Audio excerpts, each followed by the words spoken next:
Hi y'all, welcome to the Linux Jagannath YouTube channel. Today we are going to start an exciting video series on Linux commands. The aim of this video series is to show you how to use Linux commands.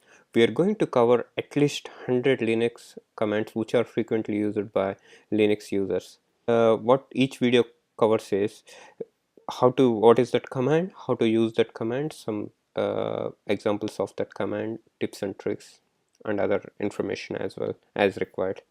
So I'm going to create like each video for these commands. So I segregated these commands into different working like a modules kind of thing. We have like a shell related commands where you can interact with your terminal or shell so that you'll get more information what you're doing and how to do it and all those things. Then I will be moving on to some files and folder operation related commands like chmod, chown, all those things. Then move on to basics and go on to like all these like different modules. Each have different commands.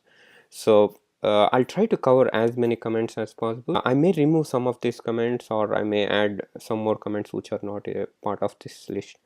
Uh, if you feel or if you see there is no command which you are frequently using, please like comment on the comment section so that I'll make a note and I'll try to cover in the future videos. So stay tuned to the next videos, guys. Please subscribe to the YouTube channel.